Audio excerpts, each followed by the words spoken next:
రెండు విషయాలు మంత్రులు ఇద్దరు కూడా ఒకటే మాట్లాడుతూ అర్ధసత్యాలతోని కొన్ని వివరాలు చెప్పారు. మొత్తం గత ప్రభుత్వంలో ఏదో ఆత్మహత్యలు జరిగినాయని, వారు ప్రభుత్వంలో ఉన్నారు కాబట్టి వారు బాధ్యతగా మాట్లాడాల్సిన అవసరం ఉంటుంది. మేము మాట్లాడుతూ కూడా సవరించాల్సిన అవసరం ఉంటుంది. ఈ రాష్ట్రంలో కానీ దేశంలో కానీ ఆత్మహత్యలు ఎక్కడ జరిగినాయి, ఎన్ని జరిగినాయి అంటే నేషనల్ క్రైమ్ రికార్డ్స్ బ్యూరో ఉంటుంది. 2014లో ఎంత అయింది, 15లో ఎంత అయింది, 2022లో ఎంత అయింది, మీరు లెక్కలు చూసుకోండి.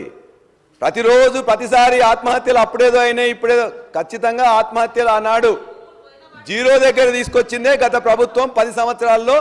ఇప్పటికైనా నేను ప్రభుత్వాన్ని కానీ మంత్రులు కానీ కోరుతున్నా, మీరు చూసుకొని నేషనల్ క్రైమ్ రికార్డ్స్ బ్యూరోని చూసుకొని 2014లో ఉన్న వాటిని 2022 వరకు ఏ విధంగా కేసీఆర్ గారు తగ్గించినది మీకు తెలుస్తుంది. ఒకటి. రెండోది, వారు చెప్పారు ఇప్పుడే, సీతక్క గారు ఏం చెప్పారు, కొన్ని సమస్యలు ములుగులో కానీ ఫారెస్ట్లో కానీ లేకపోతే మల్లంపల్లిలో కానీ సమస్యలు ఉండొచ్చు.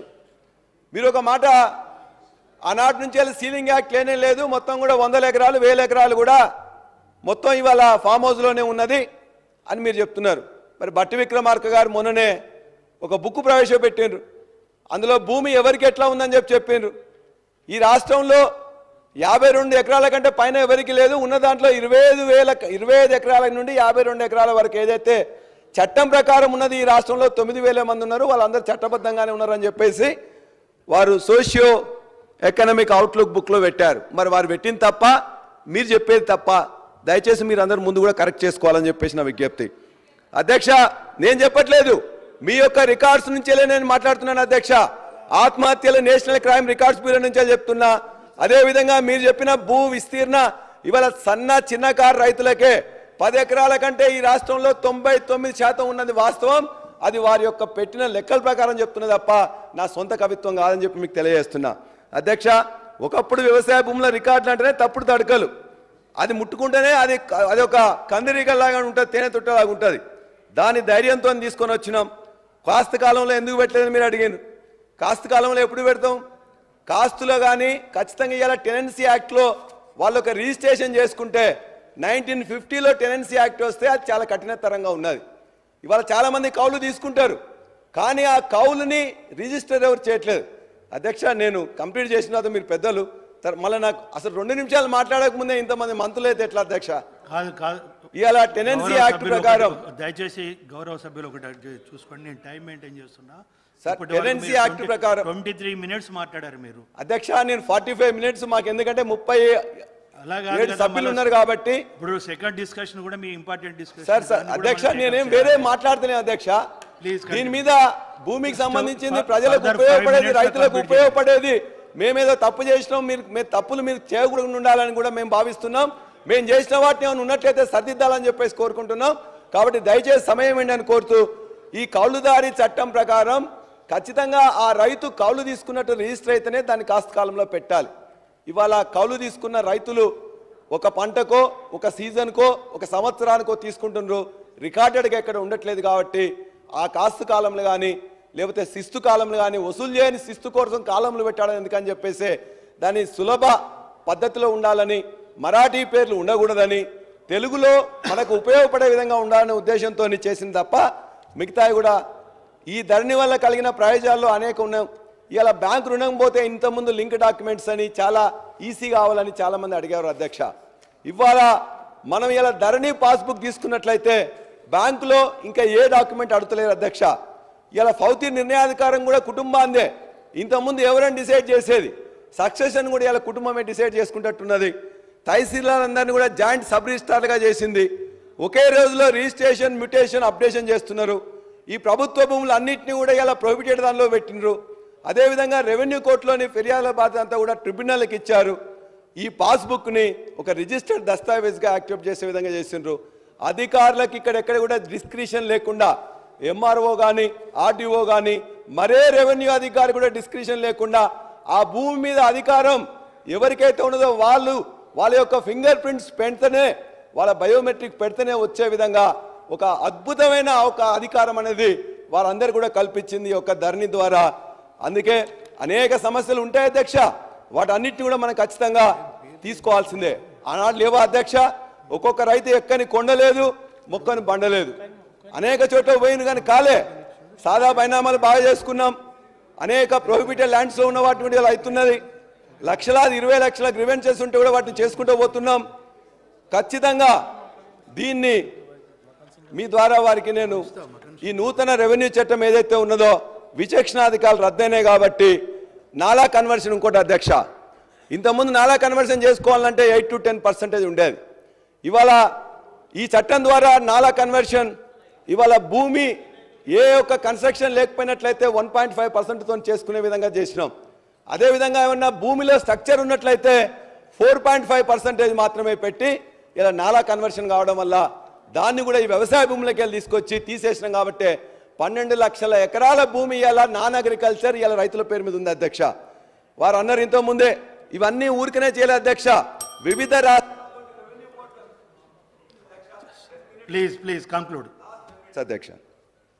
రెవెన్యూ పోర్టల్లో అనేక మంది అధికారులు నిపుణులు రిటైర్డ్ అధికారులతో మాట్లాడిన తర్వాతనే ఒక 6 నెలలు మాట్లాడిన తర్వాతనే నిర్ణయానికి వచ్చింది అధ్యక్ష. వివిధ రాష్ట్రాల్లో ఉన్న రెవెన్యూ పోర్టల్ని స్టడీ చేసిండ్రు. రాజస్థాన్, కర్ణాటక, పశ్చిమ బంగాల్ లాంటి వాళ్ళందరూ కూడా పోయినరు. అదేవిధంగా తెలంగాణ స్టేట్ టెక్నికల్ సర్వీసెస్ యొక్క సాంకేతిక బృందాన్ని కూడా ఉపయోగించుకున్నారు అధ్యక్ష. కాబట్టి ఇదన్నీ ఊరికనే ఏదో కేసీఆర్ గారి మనోఫలకం నుంచి వెళ్ళి ఊడిపడ్డది కాదు అధ్యక్ష.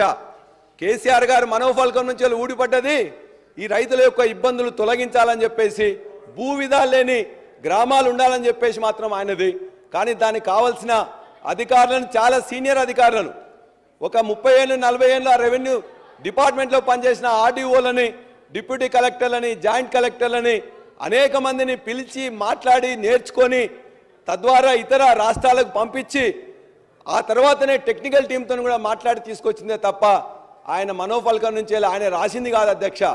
ఆయన ఆశించింది అనేక మంది యొక్క సహకారం తీసుకొని చేసింది తప్ప ఆయన ఒక్కరి మీద వారు అనుకున్నారు, ఇవాళ చేసిండ్రు. అదేవిధంగా పల్లెల్లో ప్రశాంతానికి కారణం కూడా ఇవాళ 1,52,00,000 ఉండడమే అధ్యక్ష. మీకు తెలుసు 33 జిల్లాలు విభజన అయింది కాబట్టి, కొత్త రెవెన్యూ డివిజన్లు, కొత్త మండలాలు వచ్చినాయి కాబట్టి ఎంఆర్ఓకి, ఆర్డీఓకి అవకాశం లేకపోవచ్చు. కానీ 33 జిల్లాలైనాయి కాబట్టి చిన్న జిల్లాలైన ఉద్దేశంతో కలెక్టర్లకే రెస్పాన్సిబిలిటీ ఉండాలని చెప్పి వాళ్ళకు మాత్రమే అధికారం ఇచ్చిండ్రు. వారి దగ్గర కూడా ఇంతకుముందు ఒకరే జాయింట్ కలెక్టర్ ఉండేవారు.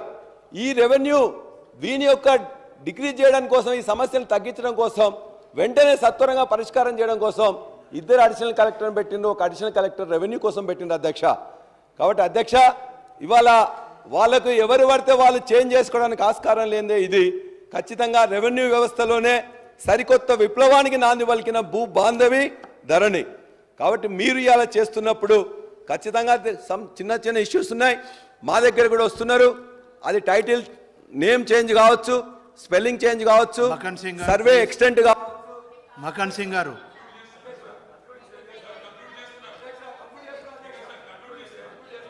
30 minutes అయినా సార్, ప్లీజ్ కంక్లూడ్ చేయండి. మినిట్స్ లోపలే అధ్యక్ష. బదులు 30 minutes ఇచ్చాను. ఇంకే ఖచ్చితంగా ఏదైతే ఈ యొక్క దేశంలోనే ఇది అత్యాధునిక ఆన్లైన్ పోర్టల్ ధరణి అధ్యక్ష. సమైక్య రాష్ట్రంలో దశాబ్దాలుగా పేరుకుపోయిన సమస్యలకు శాశ్వత పరిష్కారం కనుగొనడమే లక్ష్యంగా పురుడు పోసుకున్నది ధరణి. దాని గమ్యాన్ని ముద్దాడిందని గర్వంగా చెప్తున్నాం. ఇంత పెద్ద సంస్కరణ చేపట్టినప్పుడు చిన్న చిన్న సమస్యలు ఉండవచ్చు. 99% మంది లాభపడితే 1% ఇబ్బంది పడవచ్చు. ఆ 1% కష్టాలు తీర్చేందుకు మార్పులు చేర్పులు చేస్తామంటే సహకరిస్తాం. కానీ రైతులకు కొండంత ధైర్యాన్ని ఇచ్చిన ధరణి తప్పుపట్టడం కరెక్ట్ కాదు అధ్యక్ష. మేము మిమ్మల్ని కోరేది ఒక 2 అంశాలు అధ్యక్ష.